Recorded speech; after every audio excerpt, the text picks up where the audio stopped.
예, 안녕하세요. 원재입니다. 예, 날이 좀 더워지고 있어요. 오늘 날씨가 되게 맑은데 신발 깔창을 빨아가지고 저 빨랫줄에 걸어놨습니다. 사실 이 영상을 촬영하기 전에 그 뭐지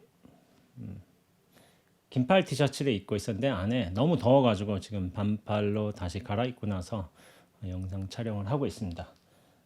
그리고 여름이 곧 오겠죠. 하한 것도 좀 다가오고 있고, 그리고 부처님 오시는 날도 이제 한 열이틀 정도 남은 것 같고, 그래가지고 절집이 수도하면 그렇게 부처님 오신 날에 뭐 성대하게 크게 뭐 행사를 치르진 않아요. 선언이다 보니까, 그리고 선언의 어떤 스님들은 굉장히 복잡하게 좀 그렇게 치는 걸 좋아하지 않아요. 저 역시도 좀 그런 편이고, 그래가지고 아무래도 종전에 하던 대로 좀 간략하게 행사도 간략하게 근데 이제 공양도 드리고 하는 것 같아요. 그리고 제가 쪽파일 부처님 오신 날 이제 봉사자를 이제 구한다는 이제 글을 지원하시는 분들 이제 받았는데 봉사 지원을 굉장히 많이 해주셨어요. 30명이 넘으셨어요. 30명이 넘으셔가지고 사중에서는 좀 충분하다고 이 정도면은 해가지고 다행히 이제 저와 인연이 되는 여러분들께서 지원을 해주셔가지고 이번 금년 부처님 오신 날 행사도 좀 무난하게 치르지 않을까 생각하고 있습니다. 그리고 제가 말씀드린 대로 다 끝나고 난 뒤에 제가 선언을 개별적으로 좀 따로 이제 봉사자들 모셔가지고 아마 안내를 해드리겠고 선언이나 정각 같은 게 좀 안내해도 되겠고요. 그리고 이제 끝난 뒤에는 이제 파스타 집에 가서 피자 파스타 집에 가서 저녁 공양을 하고 뭐 시간 여유가 되면 차도 마시고 그렇게 할 예정입니다. 예정이고 여름한 거 다가오고 있어요. 수두암은 이번에 공사를 한다고 선원 큰방 공사를 해가지고 그래도 이제 정각에 여러 스님들 사시거든요. 그분들 이제 모시고서 조그맣게 이제 안거를 하게 될 것 같아요. 큰 방에서 정진한 건 안 하지만 그래도 90일 동안 나가지 않고 그렇게 안거는 하거든요. 이렇게 해서 아마 들어가게 될 것 같습니다. 그리고 제 이 부비동령은 저번에도 말씀드린 것 같은데 아닌가? 생각이 안 나네. 얼마 전에 이제 서울병원 가서 검사를 해보니까 거의 없다는 거예요. 부비동염의 증상이 거의 없어요. 그래서 의사 선생님이 이제 항생제 일주일만 먹고서 끝내자가 하고서 일주일이 이미 지났습니다. 그래서 제가 항생제를 안 먹기 시작했어요. 일주일 지나가지고 그래서 그러고 있고 좀 괜찮은 것 같습니다. 가래가 조금씩 나오는데 일상생활에 지장이 있을 정도는 아니고 그리고 지장이 된다면 제가 이를테면 관음전 기도를 할 적에 좀 가래가 나와서 걸리는 경우가 있거든요. 그런 경우가 이제 없다 보니까 조금은 증상이 좀 남아도 앞으로는 이제 생활하는데 문제가 되지 않을 것 같습니다. 그리고 오늘 스토리텔링에서 할 내용은 뭐냐면은 저희 사장님이 쓰신 이 책 다시 아주 오래된 시에서 찾아낸 삶의 해답. 이 책 제가 하나씩 좀 여러 군데 읽어보고 하는데 좀 좋은 글들이 많아요. 단순히 저희 사장님이 이런 책을 냈다고 제가 이렇게 하는 게 아닌 거예요. 물론 그런 영향도 있겠지만 글이 좋으면 할 수도 있는 거지. 그래서 글이 좋아서 근데 이런 생각이 또 들었어요. 사장님이 워낙 이제 불학연구소 소장도 하시고 선어록에도 정통하시고 하시기 때문에 원래는 다 아세요. 다 아시는데 이게 일반인들 선어록도 잘 모르고 어떤 진리에 대한 탐구는 관심은 있지만 그렇게 깊게까지 천착하지는 못하시는 분들을 위해서 어느 정도 수위 조절을 하세요. 그리고 이게 약간 더 나갈 부분도 있는데 이걸 아신데도 거기서 멈추시는 거예요. 왜냐하면 이게 너무 어려워지면은 힘들어져요. 그런 측면이 있어요. 저도 이제 글을 쓸 적에 좀 그런 면이 있어요. 이걸로 어느 수위까지 가야 될까? 근데 제가 적당 수위에서 글을 끝내는 경우도 많이 있고 책 내는 경우에 좀 그렇게 많이 끝내는 경우가 있어요. 이 어록 제가 방송에서는 이렇게 혼자서 영상 찍을 때는 벽암록 무문관 다 다르고 마음대로 해요. 왜냐면 상관없으니까. 봐도 되고 안 봐도 되고 근데 내가 할 얘기 다 하고 근데 그거를 또 이해할 사람도 있어요. 그러니까 모든 사람들의 수준에 맞출 수는 없어요. 근데 어느 정도 약간은 타협을 하고서 그런 어떤 조짐이나 어느 정도 수준까지는 들어가고서 끝낼 수도 있는 게 저는 맞다고 생각하고 있어요. 근데 이제 스토리텔링 같은 경우에는 제가 마음대로 하고 있죠. 그러나 글 같은 경우에 대중용으로 이게 나올 때는 출판사와도 좀 그런 것도 좀 생각해 봐야 되고 그런 경우가 없잖아 있습니다. 근데 전 스토리텔링에서는 그렇고 특히나 제가 선법문을 하는 데서는 제 마음대로 해요. 하고 싶은 말 다 하고. 근데 이제 이를테면 마야사 법문이 이제 이번 주말에 이제 업로드 될 건데 어느 정도 좀 수위를 맞춰야 돼. 저를 모르시는 분들이 많단 말이에요. 그리고 선언에서 정진한 제가 이력이 좀 있잖아요. 그리고 성공부가 제 공부의 중심이었고 그렇기 때문에 선으로만 갈 수는 없어. 그래서 어느 정도의 어떤 대중들이 이해할 수 있는 어떤 경험의 이야기 그런 거 갖고 잘 합치시키면서 다루는 게 맞다고 생각을 해요. 근데 이제 이거는 원철 스님은 선과 굉장히 이제 연관이 있어요. 근데 이제 선에서도 하자면 깊숙하게 일부러 들어가지는 않으셨어요. 힘드니까. 그래서 어느 정도 수위를 조절하셨고 저는 스토리텔링을 하잖아요. 제가 마음대로 해요. 하고 싶은 말 다 해요. 왜냐하면 뭐 여긴 제한이 있는 것도 아니에요. 방송한다면 제한이 있잖아요. 그 이를테면 제가 예전에 BBS 온전한 나로 살기를 했을 때는 20분 정도 근처로 해서 이렇게 했었는데 그 원래 저 다른 BTN이나 그렇게 방송하시는 분 보면 45분 정도 내외로 하거든요. 그게 시간이 정해져 있어. 그래서 그런 게 맞춰야 되는데 저는 뭐 제가 길게 하면 길게 하고 짧게 하면 짧게 하고 대부분 이제 1시간 내로 이렇게 되는 것 같은데 그래도 제가 하고 싶은 말 다 해요. 그래서 속 편해요. 속 편해서 좋고 그래서 제 마음대로 할 수 있어서 좀 좋은 것 같습니다. 그래서 오늘 다루는 글은 뭐냐? 금은 불에 들어가는 것을 두려워하지 않는다.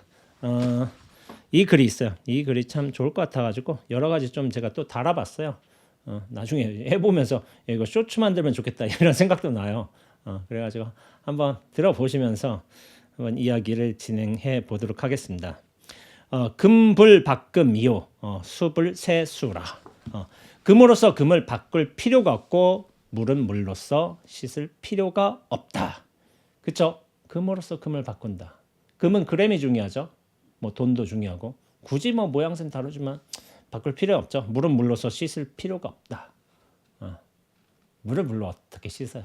근데 이게 되게 함축적인 말이에요. 말. 되게 단순해 보이지만은 깊은 의미가 들어가 있어요. 근데 어떤 상황에 쓰이느냐 그게 중요한 것이긴 한데 이게 시가 나왔고 그 다음에 나오죠. 천노 금강 경주라고 이름 붙였다. 근데 저 이 첫 문장이 좀 이상했어요. 왜냐하면은 앞에 뭐가 없어. 어떤 이유 때문에 누가 어떤 썼기 때문에 그거에 대한 무엇을 했기 때문에 천노 금강 경주라고 이름 붙였다. 이런 설명이 있어야 되는데 그냥 탁 하고 들어갔어. 천노 금강 경주라고 이름 붙였다. 뭐가 앞에 빠진 게 아닌가. 좀 이게 사실 좀 어색해요. 제가 보기에는. 그래서 좀 해설했죠. 천노. 천노는 야보도천 스님이요. 천노가 동제 도겸 선사 문화 있을 때 승가와 제자를 막론하고 올려서 금강경에 대해 질문하니 송으로서 대답한 100여 구를 모은 것이다. 이제 제가 이거 보면서 생각한 게 이 금강경 야보성 말하는 건가? 저도 들어는 봤잖아요. 금강경에 대해서 천노 야보도천 스님이 거기에 하나하나의 어떤 뭐라 하지? 주석을 달았어요. 그 주석을 다른 게 금강경 야보송이라고요. 여러분들이 주석을 다 다셨단 말이에요. 금강경에 워낙 이제 조계종의 소위 경전이기도 하고 유명한 경전이고 수많은 이제 공부인들을 깨달음으로 이끈 경전이기도 하고 또 깨달음에 돌아가서는 또 이루고 나서는 그 자기 어떤 견처를 좀 점검하는 그 기준이 되기도 해요. 그래서 조계종의 소위 경전 그리고 선불교 그리고 대승불교의 가장 핵심적인 경전인 건데 그래서 이제 많은 분들이 이제 그걸 주석을 다셨죠. 근데 이제 야보성 같은 경우가 유명해요.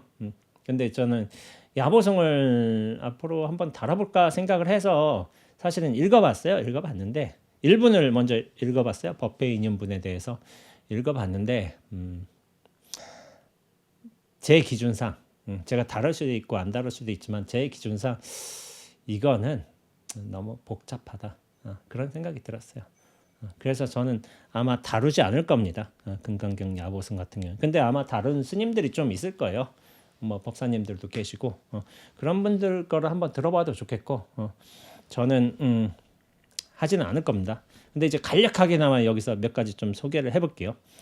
원철 선생님 글을 읽어보자면 이 선시는 금강경 제6 정신희흡은 바른 믿음은 흔치 않다 가운데 법 아니란 것도 취할 것이 못되지만 또 법이란 것도 취할 게 못된다는 것을 묻자 이렇게 개성으로 대답한 것이다. 그렇죠? 법 아닌 것을 취하는 것도 좀 그렇지만은 법이란 것도 또 취하면 그것도 문제예요. 왜냐면 법과 비법이 나뉘었잖아. 무언가는 옳고 무언가는 틀리잖아. 이거는 역시 상대적인 거야. 분별적인 거, 양변적인 거. 양변을 나눠가지고 어느 걸 선택한다면 그건 사실은 옳지 않아요. 여전히 분별 의식에 빠져 있는 것이고 시비가 많이 들어가 있어요. 법상사 하왕비법. 법조차도 버릴 것이 오늘 하물며 비법이랴. 이 구절도 있잖아요. 금강경에 제가 많이 쓰는데 법조차도 버린다면은 비법을 취할 일도 없어요. 그렇게 가게 되는데 원철 선생님 해석으로는 법도 비법도 상대적인 것이므로 법이란 것도 비법이란 것도 모두 벗어났을 때 비로소 그게 찐 법이라는 의미이다. 유사일에 지금까지 진리라고 믿고 있는 그 진리에 집착하다가 결국 그 진리에 밝혀 죽은 이가 얼마나 많았던가. 그게 참 당신이 원하는 가치, 신념에 의해서 죽는 건 굉장히 멋있어요. 근데 그게 아집일 가능성도 좀 크다는 거죠. 나는 이것이 절대적인 진리야 라고 사람들한테 강요를 하는 경우도 있잖아요. 뭐 죽임을 당하지 않더라 하더라도 요즘에 유튜브 댓글 같은 경우에도 가끔 그런 분들이 있어요. 자기가 이제 경험한 것만 진리야. 자기가 아는 것만 진리고 절대로 그렇지 않아요. 제가 예전에 그거 있잖아. 지리산에 어떻게 뭐 결계치고 사는 뭐 100년 전 도인들이 있다. 그런 사람들 찾아다니는 스님들이 있다. 그런 사람들이 있어요. 실제로. 얘기도 한데 진짜 허튼 짓이라고 해서 허튼 짓. 내 생사심을 부서뜨리는데 설사 그런 사람들이 있더라도 도움이 안 돼요. 도움이 안 돼. 다른 종류의 생사를 찾는 거야. 생사를. 생사의 근원을 무너뜨리는 게 아니라 그 생사의 어떤 초월해서 그렇게 살아가는 게 목표인 것이 아니라 생과 사 중에 생을 하나를 취한 거예요. 사를 버리려고 한 거고. 오래 사는 게 목적이잖아. 저게 특별한 기술이 있겠지. 그런데 뭐 그런 뭐 여러분들 계시지만은 내가 도를 알고 도를 안 뒤에 오늘 저녁에 죽어도 좋은 것이지 도를 모르고 100년 사는 게 그게 좋나? 우리가 건강 의미로서도 또 그렇지. 요즘에 건강이 굉장히 중요한 그거 과제인데 내가 이를테면 병을 앓고 비실비실하면서 내가 이를테면은 100세 시대로 가니까 70살부터 내가 30년을 앓는 게 좋아요. 아니면은 내가 건강해 가지고 80살까지 사는 게 좋아. 60살부터 40년을 비실비실 앓았어. 근데 내가 그냥 무난하게 살아가지고 80세에 건강하게 죽는 게 훨씬 좋아요. 저는 건강하게 죽는 게 더 좋다고 생각을 해요. 비실비실 알면서 40년 사는 2, 3, 40년 그게 중요하지 않다는 거예요. 건강도 그런 것처럼 도도 그래요. 도도 내가 도를 알고서 사는 게 좋지. 그렇게 오래 사는 게 목적인가 아닌 거야. 근데 가끔 그런 사람도 있어. 근데 이제 최근에 댓글 중에 어떤 댓글이 이랬어요. 보지도 않았으면서 알지도 못하면서 그런 소리 하지 말라고 막 그런 댓글을 누가 다셨더라고요. 지리산 결계치고 사는 도인들에 대해서. 그래서 근데 제가 댓글을 달려다 말았어요. 그 정도 푹 빠져 있잖아요. 안 통해요 말이. 안 통하기 때문에 아유 이렇게 빠져서 하시나 보다. 그렇죠. 그리고 저는 온라인상으로 교류를 그렇게 크게 인정하지는 않습니다. 진짜 교류라고 한다면 사람과 사람이 얼굴을 맞대고 봐야 돼요. 온라인상에서 자기 견해가 이렇고 자기 공부가 이렇고 저는 취급하지 않아요. 왜냐하면은 그냥 생각일 뿐이야. 진짜 그게 자기 살림살이가 됐을까? 저는 대부분 아니라고 보고 있습니다. 진짜 자기 살림살이가 됐다. 나 공부 견처가 이렇다. 뭐 누군가의 의견에서 공부에 대해서 비판한다. 그럼 유튜브 켜세요. 유튜브 키고서 내 견해에 대해서 얘기를 해봐. 이렇고 내 공부 수준이 이렇고 이거 해가지고 뭐 어록도 해석하고 뭐 경전도 해석하고 해보는 거야. 그렇게 하면 돼요. 너무 쉬워요. 쉬운데 그런 걸 안 해.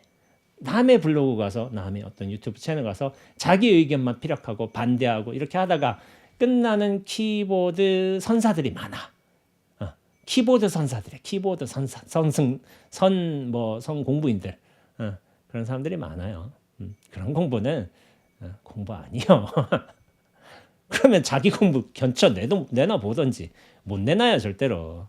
남의 의견에 대해서 비판하는 거 그런 거는 공부 수준이 못 됩니다. 자기 견처를 뚜렷하게 밝힐 줄 알고 스스로 분석하고 그걸 대중한테 내놔보는 거야. 내놔보면 어떻게 되냐면은 대중들이 평가를 해요. 사람들이. 근데 요즘 사람들의 평가 수준이 굉장히 높습니다. 높아가지고 저는 사실은 전 솔직히 말하자면 법문을 안 들어요. 법문을 안 들은 지 오래됐어요. 근데 뭐냐면은 들으면 느낌이 있어요. 바로 느낌이 와요. 그래서 그런 느낌에 의해서 좀 공부 좀 많이 하셨구나. 정말 잘하셨구나. 근데 여전히 부족한 면들이 보이는 분들도 많이 있고 제 기준에서 그렇습니다. 저도 편견을 가진 하나의 사람이니까 그렇긴 한데 요즘 사람들이 기준이 높아서 다 보여요. 그거. 제가 얘기하잖아요. 법문이란 게 단순히 말의 내용뿐만이 아니에요. 자기 얼굴, 표정, 목소리, 말투, 제스처 이 모두가 다 말인 거예요. 말의 내용만 뜻하는 게 아니라 이 전체가 말로서 들어가. 그러니까 그런 거를 총체적으로 드러나는 게 영상인 것 같기도 하고 영상보다 덜 드러나는 게 글이에요. 글로서는 좀 약간 애매할 수가 있어. 글은 잘 안 보일 수도 있어요. 그러나 글로 논리 정연하게 잘 쓴다면 그것도 감화를 굉장히 줄 수가 있고 굉장히 직접적으로 와닿는 것은 아무래도 영상이라고 보고 있고 그보다 진짜 완전히 와닿는다. 이 완전히 친밀하게 적나라하게 뭐 꾸밈 없이 와닿는다. 그건 그 사람하고 살아봐야 돼요. 살아보면 압니다. 직접 대면해보고 살아보면은 그게 가장 큰 거예요. 그래서 저는 대면해 보는 걸 굉장히 추천해요. 사람을 법문 듣고 뭐 이를테면 책 보고 그거는 좀 한정적으로 하는 거예요. 물론 하지만은 법문과 이를테면 책과 그 책의 내용과 법문과 실생활이 좀 괴리된 공부인들이 굉장히 많습니다. 그런 사람들도 많아요. 근데 뭐냐면 저는 글의 내용과 어떤 법문의 어떤 주장과 설명과 아니면 삶의 모습이 저는 일치돼야 된다고 저는 주장을 하고 있어요. 그러면 언제는 일치가 됐느냐? 확인해 보세요. 확인해 보시고 저와 이제 수년간 교류하신 분들이 있잖아요. 그러면 그분들은 알아요. 저를 교류를 많이 해보셨기 때문에 제 측근에서 왔다 갔다 하시는 분들 많아요. 그렇기 때문에 정말 자기 의견을 펴고 싶다 하면 책을 쓰든지 요즘은 또 유튜브 시대니까 얼마나 쉬워. 핸드폰 끼고서 녹화하면 돼요. 바로 라이브로 해도 되고. 그럼 이게 나중에 실력이 쌓이다 보면 사람들이 알아본단 말이에요. 점차 알아보게 돼요. 그렇게 좀 실력을 갖추고서 그렇게 해보는 거 낫다. 해보는 게 낫다. 남의 의견에 대해서 법문에 대해서 반대 주장 그런 거 해봤자 득될 게 없어. 제가 이런 거에 대해서 비판할 때 항상 쓰는 말인데 자기 곳간에 허물은 들여다보지도 않고 남 곳간에 쭉정이 개수나 헤아리러 다니는 거예요. 야, 저 곳간에 쭉정이 몇 개 있나 한번 다녀볼까? 야, 여기 쭉정이 몇 개 있네 하고서 이 쓸데없는 짓이야. 쓸데없는 짓.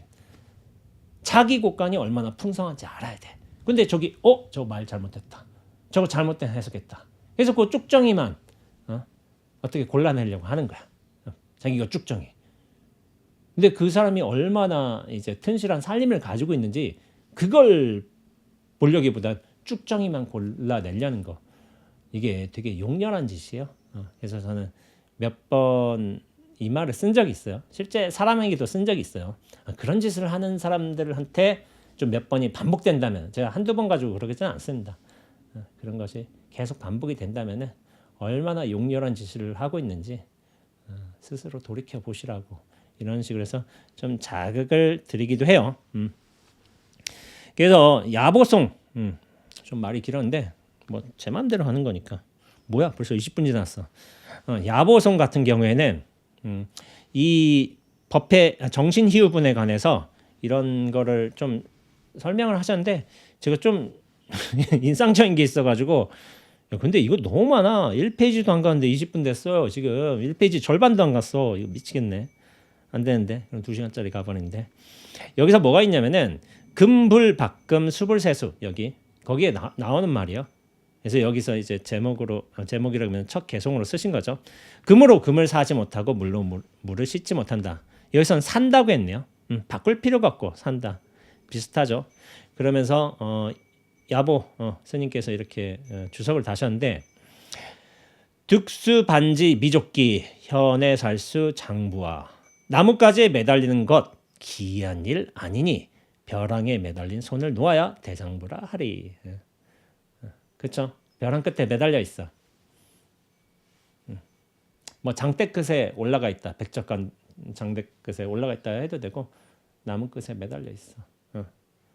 그 매달려 있는 거예요. 여전히 자기 존재감을 여기 하나에 탁 의지해서 있는 거예요. 근데 그것은 한계성이 있다. 근데 손을 놓아버려야지. 자기 존재, 나는 이것을 나의 실체로 삼겠어. 근간으로 삼겠어. 이것을 완전히 떨궈내야지 대장부인 거예요. 대사각할.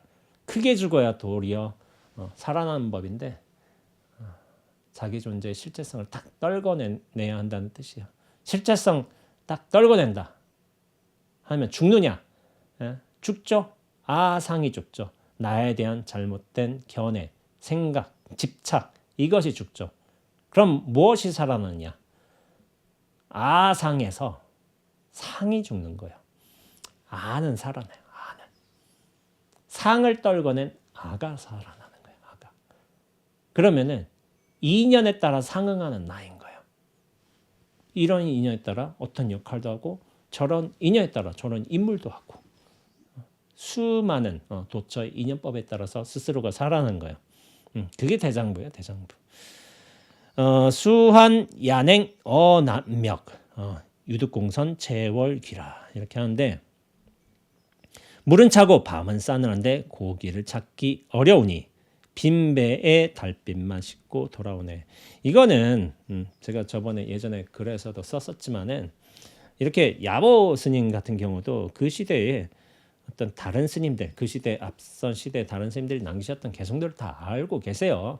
문학적으로도 이제 학문적으로도 출중하신 분들이 계시기 때문에 그걸 다 인용한 거예요. 똑같이 인용한 건 아닌 거예요. 어떤 분이 앞선지 잘 모르겠지만은 제가 볼 때는 이거를 화정선사가 더 앞선 게 아닌가. 제가 이걸 시대를 확인을 못 해봤습니다. 그다음 화정선사가 제가 이 원시의 저자로 알고 있는데 당시대 분이에요. 이분이 어떤 시를 썼냐면은 천척사륜직하수 일파제동 만파수 야정수원 어불식 만선공제 월명귀라는 시를 쓰셨어요. 이게 왜 유명하냐면은 우리가 새벽 예불 할 적에 장엄연불에 나오는 거야. 장엄연불이 깨달음의 개송이요. 깨달음의 개송들이 쭉 이어지는데 굉장히 아름답고 심오해요. 저는 장엄연불을 엄청 좋아해요. 묘한 게 있어. 그윽한 게 있어요. 너무 아름답고 심오해. 그래서 좋아해요. 저는 장엄연불. 그 중에서 또 좋아하는 게 천척사륜직하수 일파제동 만파수 천척 낚시줄을 곱게 들이웠어요. 저 호수에서 이렇게 딱 들이운 거야. 천척 엄청나게 길죠. 뭐 상징이겠죠. 천척이 될 수는 없겠지만은 한 물결일 때마다 모든 물결 따라이네. 낚싯줄 곱게 들이었는데 인연법 따라서 한 물결 탁 일어나니까 여러 물결들이 한꺼번에 쫙 일어나는 거야. 멋있잖아요. 멋있고 이게 또 그게 있어. 다 법의 원리에 맞게 쓴 거예요. 고요한 밤 강물 차가워 고기 물지 않으니 고요한 밤인 거예요. 강물이 차가워서 고기도 움직이지 않아. 아무도 물지 않아. 이 낚싯줄을 미끼를 고기 또 고기라는 게 이제 그런 게 뜻이 있어요. 비단잉어 뭐 이런 표현이 있는데 공부인, 훌륭한 뭐 제목 이런 표현도 있는데 그렇게 쓰지는 않았을 가능성도 커요. 여기에서는. 왜냐하면 그런 분위기가 아닌 거예요. 빈배 가득 밝은 달빛만 싣고 돌아오네. 고기를 못 잡았어. 그럼 이 낚시는 실패했나? 실패하지 않았어요. 빈배인데 달빛을 가득 싣고 데려온 거야. 결코 실패한 낚시가 아닌 거야. 성공한 낚시. 그러면은 이건 뭐야? 이 성공을 봐야 돼요. 처음부터 이 달빛이 빈배에만 가득했겠어요? 온 세상에 가득했겠지. 아무도 물지 않아도 문다. 고기가 문다 안 문다. 여기에는 실패와 성공이 있잖아요. 득과 실이 있고 얻은 바가 있고 얻지 못한 바도 있고. 그렇지만은 이 빈배 가득한 달빛, 처음부터 온전했던 우리를 밝혀주었던 이 달빛이 있다는 걸 알아야 돼요. 그러면 애초부터 성공한 거야. 이게 본래 성불의 소식이요. 본래 성불에 있다. 본래 온전했다. 그래서 제가 예전에 질문이 멈춰지면 스스로 답이 된다. 그 책에서 아마 첫 글이 다이아몬드일 거예요. 다이아몬드가 굉장히 고귀한 보석이죠. 뭐 몇 캐럿도 있고 빛이 반사도도 있고 뭐 모양도 있고 뭐 이런 게 있잖아요. 그게 다이아몬드 가치를 측정하는데 굉장히 중요한 요소가 돼. 그런데 다이아몬드가 정말 소중해질 수 있는 거는 비싼 보석으로서 인정받을 수 있는 거는 뭐냐면은 빛이 있기 때문이에요. 빛이 없다면은 뭐 얼마나 반사도로 되는지 이 다이아몬드라는 모양새가 보이는지 가치가 없어요. 빛이 있어야지 그게 진정한 의미의 보석인가 보석. 그런데 이 빛은 뭐야? 우리가 돈 주고 얻는 게 아니잖아. 원래 있었던 거잖아. 원래 있고 이게 또 사라져요. 어떤 기일이 닿으면 사라져. 물론 인연 따라 밤이 되면 뭐 안 볼 수도 있지만 태양빛이 또 나타나잖아요. 밤이 되면 또 빛이 없어? 빛은 영원히 있잖아요. 밤에 별빛도 있고 달빛도 있고 후레쉬등도 있고 빛은 사라지지 않아요. 우리가 애초부터 얻을 수도 없고 잃을 수도 없고 그러면서도 다를 수도 없고 그렇다고 뭐 늘릴 수도 없고 더러워질 수도 없고 깨끗해질 수도 없어. 이 빛 자체는 고귀해질 수도 없고 손상이 될 수도 없어요. 이 빛이 진정한 의미의 무량진보라고 하나? 뭐지? 까먹었다. 무량보배. 이런 거예요. 이런 거. 결코 잃을 수가 없어요. 이 보배를 알아야지 제대로 되는 거예요. 화정선자. 이거 써놨는데 좀 뭐야? 시간이 30분 됐어요. 화정선자 그래도 써놨으니까 잠깐 얘기를 해보자면은 약산요함의 제자이고 본명은 덕성이에요. 스승으로부터 인가를 받은 뒤에는 세상에 나와서 이제 절강성 소주에서 거기 화정현에서 작은 배 한 척으로 강물에 띄우고 오가는 사람들을 태워주면서 살았던 거예요. 인가받은 도인이요. 거기서 아마 좀 사람을 구하려고 했던 것 같아요. 도인이었을 때 세상살이에서는 또 이제 뱃사공도 같이 했던 거예요. 스님이긴 한데 좀 이제 그 스님의 절에서 산 게 아니라 절에서 살았을 수도 있겠지만 제가 보기엔 절에서 안 사신 것 같아요. 그래서 뱃사공도 하면서 도인도 하면서 그렇게 사셨던 것 같아요. 그렇게 30여 년 정도 뱃사공으로 사시다가 마지막에 어떻게 돌아가셨냐면은 강 한복판에서 배를 뒤집어 스스로 삶을 마감하셨다고 해요. 배를 뒤집고 그 안에서 돌아가신 거야. 그러니까 이게 너무 멋져. 예전 선사들은 너무 멋지게 돌아가셨어. 참 멋진 분들이 많아. 근데 야보선사는 원래 이제 스님이 되기 전에 출가하기 전에 뭘 하셨냐면은 군에서 궁수로 근무했다라고 하는데 궁수, 활 쏘는 소임인 거죠. 그때 이제 궁수도 있었고 뭐 여러 가지 소임이 있었을 거예요. 근데 궁수로 하셨네. 궁수는 누가 있냐면 삼국지에서 황충이 궁수로 좀 나오는데 황충이 게임하다 보면 황충 막 활 쏘고 다녀요. 활 쏘고. 근데 좀 파워는 좀 약해. 정확도가 높으면 활이 또 한번 딱 맞추면은 정확도가 높으면 하시지만은 다른 캐릭터에 비해서 게임할 적에는 그렇게 선호되는 캐릭터는 아닌 거예요. 근데 이제 전략 시뮬레이션에서는 물론 이제 활 쏘는 걸로 나오지는 않지만은 활에 관련된 어떤 기술들을 가진 경우는 있지.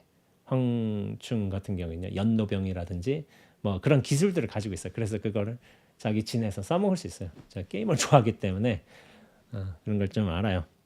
근데 제가 이 활을 쏜다라는 것에서 이 좀 책이 생각이 났어요. 제가 안 읽은 책이에요. 솔직히 말하자면 마음을 쏟아 활이라는 책이요. 오이겐 헤리겔이라는 독일 철학자가 쓴 건데 이거를 어떻게 알게 됐냐면은 제가 아는 어떤 공부인 친구가 있어요. 그 친구가 이제 공부를 하면서 수행 명상 그런 거 하면서 꾸준히 해요. 수행 명상 시간도 꾸준히 가지고 커리큘럼 가지고서 책도 많이 보고 굉장히 열심히 해요. 한번 이제 저를 찾아와 가지고 이런저런 좀 왕래를 하고 있는데 굉장히 열심히 하는 친구예요. 요가도 잘하고 명상도 잘하고 이해도 깊고 뭐 잘해.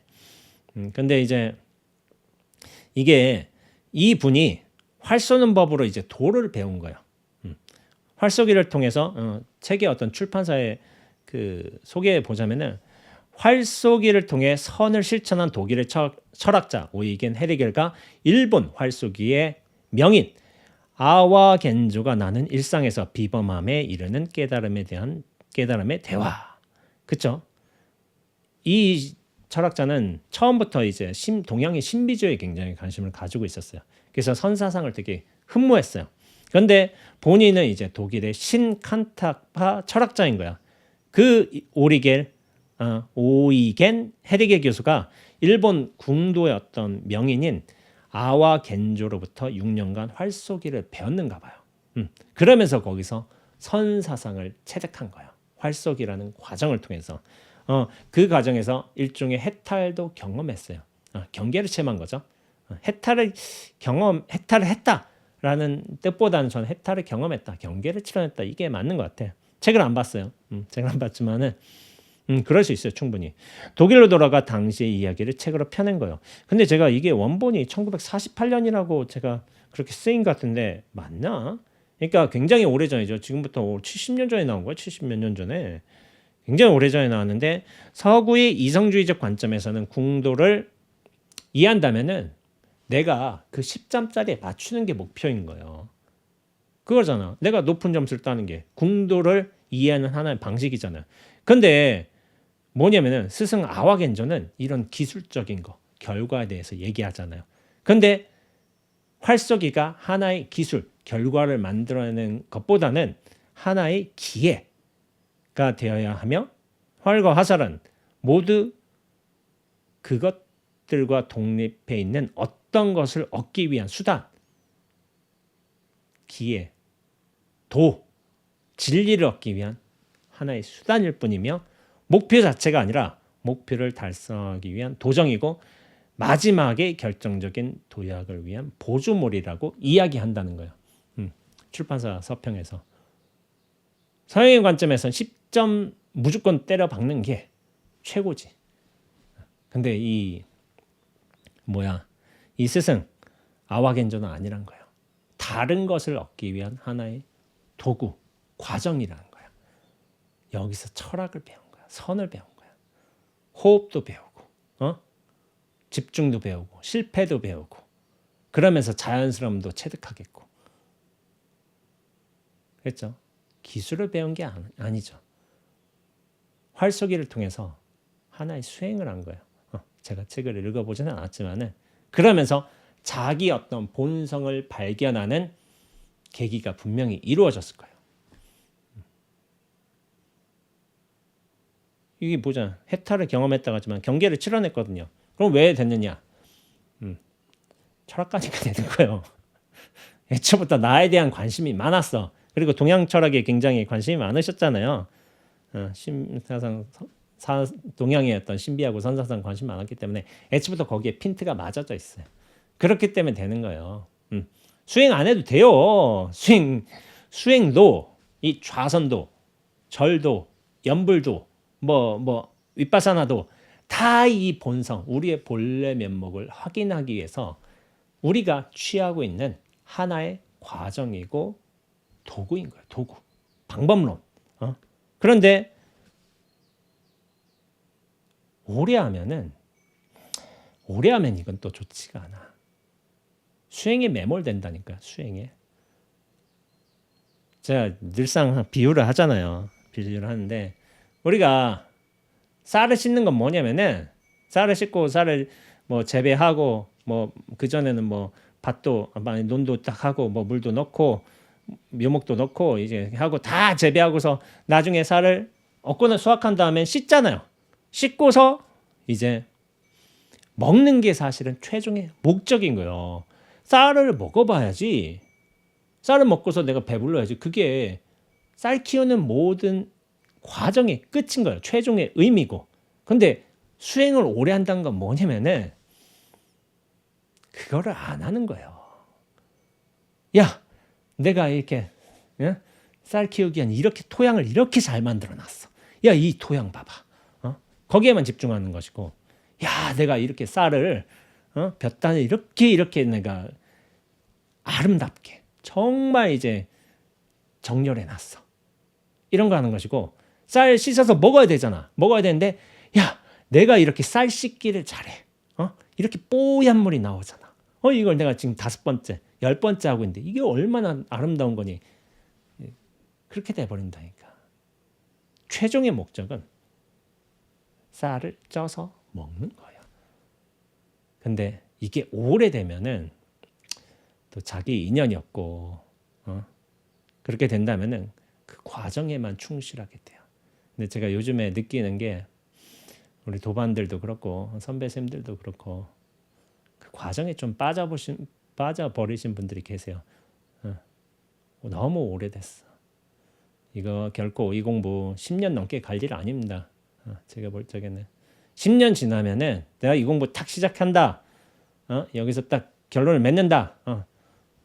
10년 넘게 갈 일 아닌 거예요. 10년 내에 큰 거 걷어내야 돼요. 큰 거 탁 걷어내고 나머지 시간에 좀 정리하고 좀 조정하고 그러면 돼요. 그러면 되는데 큰 거 걷어내야 돼요. 큰 거 걷어내야 되는데 경기 한번 크게 한번 지나야 되는데 그게 늦어도 10년이에요. 늦어도 10년. 제가 말한 게 아니라 큰 선생님들, 어른 선생님들이 그렇게 말씀하셨죠. 근데 20년, 30년 이렇게 하면 잘못된 거예요. 사실 10년 지나서 안 되고 안 되잖아요. 안 돼요. 20년 돼도 안 되고 30년 돼도 안 돼요. 그냥 그 도구 과정에 쌀 볕단 정리하는데 쌀 씻는데 마스터가 되는 거예요. 수행 마스터.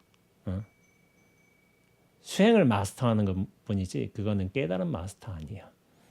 그런 차이가 있어요. 근데 이것도 또 비슷해. 수행도 비슷한데 법문도 그래요.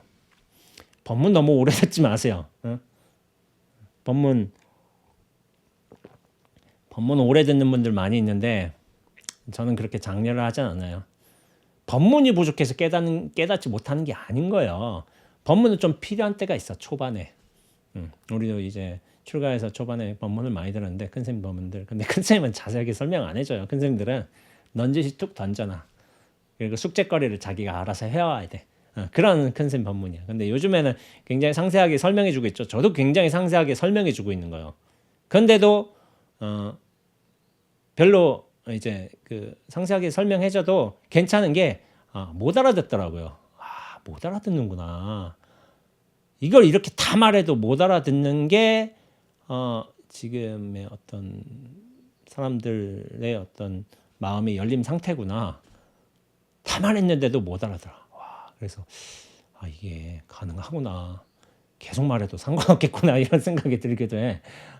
그러니까 근데 법문 가끔 그런 분들이 있어요. 법문을 한 3년, 5년 이렇게 듣는 사람들이 있어요. 그냥 법문 마스터가 되는 거야. 법문 마스터. 그거 아니라니까 절대로. 법문은 짧게 듣는 게 좋아요. 그럼 예전에 많은 스님들이 많은 선사들 중국 선사들 보면은 언화대오 했다고 했잖아요. 언화대오. 그럼 그 사람들이 법문을 들어서 언화대오 했나? 아니요. 대부분의 경우는 뭐냐면은 저 선지식과 인연이 없어. 근데 공부를 다 해놨어. 사막에 이미 능통했어. 선교율 사막에 다 능통했고 다 했는데 나중에 내가 이제 마조 스님 얘기를 하겠지만은 마조 스님께 와서 마음이 부추라는데 그걸 모르겠습니다 하고서 탁 하는데 한마디 탁 듣고 깨쳐요. 법문을 주구장창 들어서 깨친 게 아니라 이미 기본을 다 만들어 놨는데 한 인연이 탁 하고 펼쳐진 거예요. 자기 그릇은 자기가 만들어 놔야 돼. 근데 자기 그릇을 크게 넓게 만들고 또 그걸 비워놓을 준비를 해놓지 않고 법문만 작은 그릇에 요만한 종직 그릇에다가 요만한 종직 그릇에다 찻잔 크기라고 얘기도 하는데 거기서 멈추는 거예요. 이걸 크게 만들고 크게 만들 수가 있고 탁 비울 수도 있어. 그러면 한 번에 크게 깨쳐요. 깨침도 크기가 다릅니다. 자기 그릇이 커야지 깨짐이 커야지 깨달음도 큽니다. 그 차이 있어요. 그 차이가 분명히 있어요. 그래서 저는 제가 이제 공부 2년 되는 분들한테도 말씀드리는데 법문 듣는 걸 목적으로 하지 마세요. 법문 마스터가 돼요. 깨달은 마스터가 아니라. 그래서 이제 법문 마스터가 되면 특징이 어떻게 되느냐? 자기가 법문 들었던 어떤 선지식 스님이든 뭐 누구든 그 사람의 말을 비슷하게 똑같이 하고 있어요. 따라쟁이 되는 거야. 따라쟁이 되지 말아야 된다. 그런 말은 아닌 거예요. 뭐냐면은 자기가 들은 걸로 그렇게 그대로 뱉어내는 거예요. 그래서 법문 오래 들은 분들이 똑같은 성향들이 있어요. 똑같은 성향들이. 자기 말로 못해. 왜냐하면은 자기 경험이 없고 그릇이 없다 보니까. 그 그릇이 작아진 상태에서 이것만 채워졌으니까. 그래서 안 되는 거야. 그릇을 키워야 되는데 그 과정을 무시한 거예요. 무시해가지고 대부분 비슷한 상태에 뭐랄까 정체돼 있죠. 대부분 정체돼 있어요. 그런 경우를 제가 되게 많이 봅니다. 공부인들 많이 찾아와요. 찾아와서 똑같은 상태인 거예요. 그러니까 자기 비움의 시간, 자기 정진의 시간 없이 법문만 3년, 5년 하다가 생각으로 이렇게 하다 보니까 나도 비슷해진데 이런 경험 치렀는데 하고서 오긴 하는데 그게 어느 정도에서 멈춰 있어요. 대부분. 많다니까 정말. 옛날 선지식들은 엄청 크게 깨닫고 뭐 이제 딱 하고 활발하게 법도 설하고 이 가마력도 상당했는데 그분들은 그릇이 컸던 거예요. 그릇을 키우는 작업을 했다니까. 그리고 그릇을 비워서 법으로 확 채우니까 활달달하게 활발하게 어디에도 걸림없이 탁탁탁 법을 설할 수가 있었는데 자기는 여기에 탁 멈춰져 있는 거예요. 여기 수준에. 못 태어난 거예요. 작은 공부를 한 거예요. 작은 공부. 그게 공부가 아니다라고 말할 수 있는 건 아닌데 진정 스스로 자유로워지진 않아요. 그릇을 크게 키우고서 깨닫는 게 저는 훨씬 좋다고 얘기하고 있습니다. 법문만 듣다 보면은 고만해요. 대부분 그렇게 돼 있어요. 그래서 법문 듣는데 목적을 가지지 마라. 법문 마스터가 될 뿐이다. 자기 그릇을 키워야 돼요. 자기 그릇을 키우는 게 굉장히 중요한 요소다라고 얘기를 하고 있고 그러다가 원문으로 다시 돌아가 보면 어느 날 도겸선사를 찾아가 참선에 몰두하다가 본의 아니게 소임지 이탈이라는 죄를 범하게 되었다. 그쵸? 군인은 어떤 소임지를 벗어나면 안 돼요. 근데 잡혀와서 곤장을 맞는 순간 크게 느낀 바 있어 사직하고 출가했다. 곤장을 맞았는데 느낀 바가 있었대. 그 느낀 바라는 게 뭐냐면은 이게 내가 이 병사로서 이게 해야 될 일인가? 그럴 수도 있어요. 내가 이 군 들어서 때려쳐야지. 그럴 수도 있어. 근데 그게 아닐 수도 있어요. 곤장을 맞는 순간 느낀 바가 있대.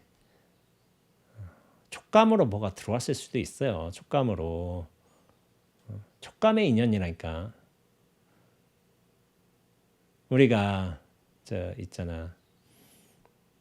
온천물에 딱 들어가다가 보살들이 깨쳤잖아요. 촉감의 인연으로 딱 뭔가 깨쳤어. 그리고 누구냐? 저 부처님의 제자 중에 아난은 깨닫지 못해서 이제 결사에 못 들어갔어요. 결사라기보다는 그 뭐지? 결사에 못 들어갔는데 가섭이 깨달은 자만 이제 이거를 암송하는데 돌아올 수 있는 거야. 그러니까 아난이 분한 거야. 그러면서 막 그런 어떤 다른 기록을 보면은 외발로 이제 막 굉장히 높은 다리에서 이제 정진한 거예요. 그러다 피곤해서 이제 목침 같은 거 대고서 쓱 자려고 쓱 하고서 머리가 목침에 닿는 순간 탁 깨졌어요. 그것도 촉감의 인연인 거야. 촉감의 인연으로 깨치는 분들 좀 역사적 기록으로 좀 많습니다. 보고 듣는 찰나로서 깨친 경우도 많은데 촉감도 굉장히 많아요. 왜냐하면 법이 들어오는 거야, 법이. 근데 법이 들어오려거든 내가 비호자 있어야 된다니까. 내 선정력이 굉장히 높아야 돼. 내 그릇이 커져 있어야 돼. 그래야지 법이 쑥 하고 들어와야 진리가. 들어오기만 하겠어? 나가기도 하겠지. 어떻게 나가느냐? 이렇게 법이 나간다니까. 법이 이렇게도 나오고 이렇게도 나오고 이렇게도 나와요. 이렇게도 나가고 법이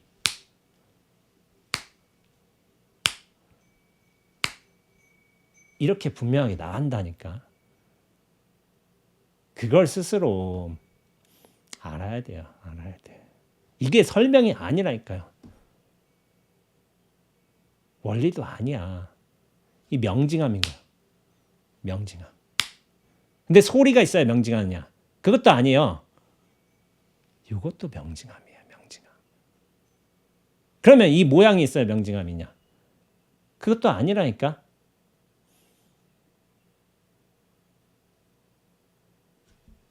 이것도 명징함인 거예요. 이 명징함밖에 없어요.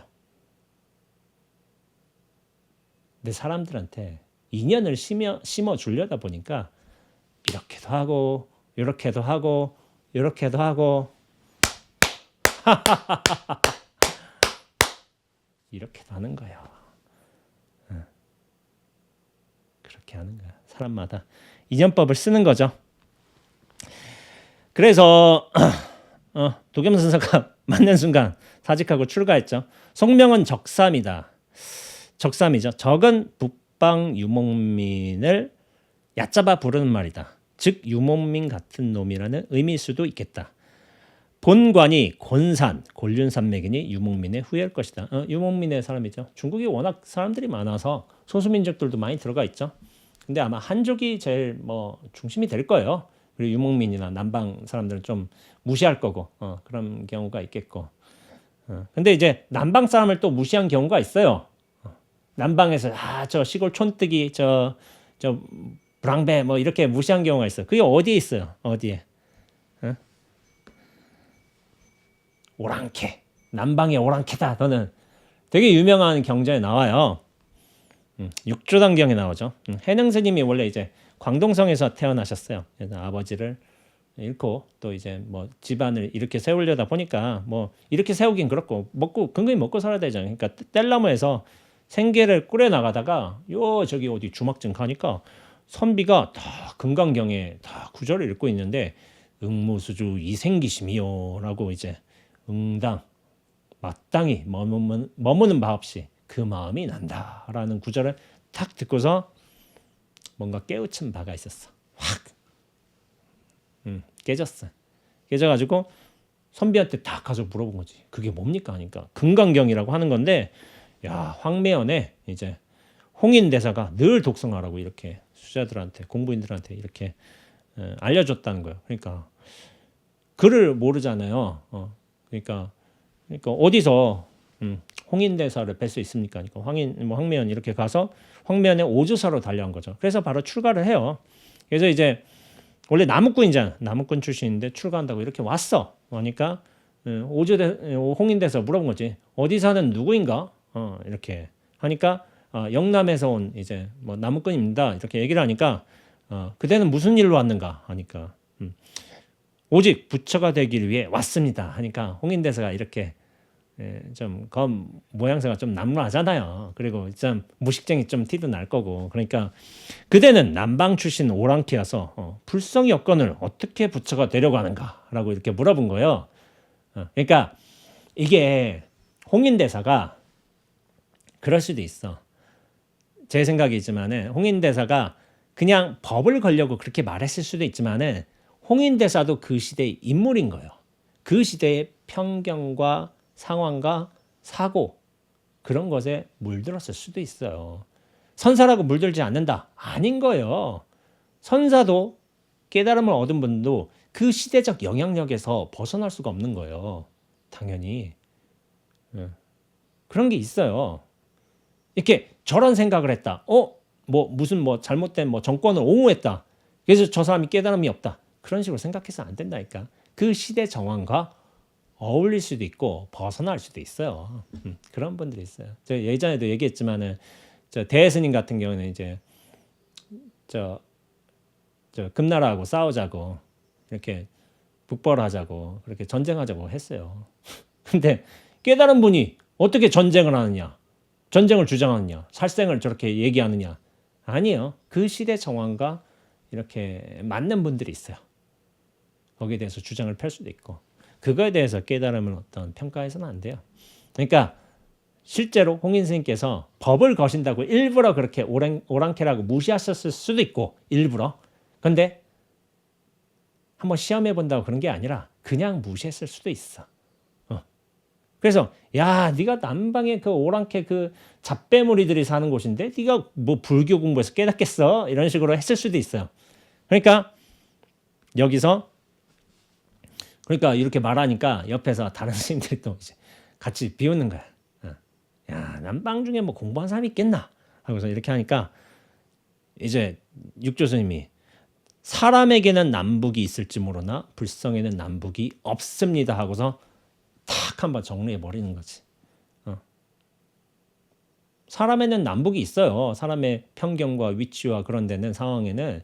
그러나 불성에는 남북이 없다는 거. 그 한 말로 다 정리해 버린 거야. 그러니까 이야 이거 보통 놈이 아닌데 하고서 막 바라보다가 야 너는 방앗간에서 일해라 하는 거예요. 그래서 뭐 이제 방앗간에서 이게 뭐 별을 뭐 이제 찌고 뭐 그렇게 하잖아요.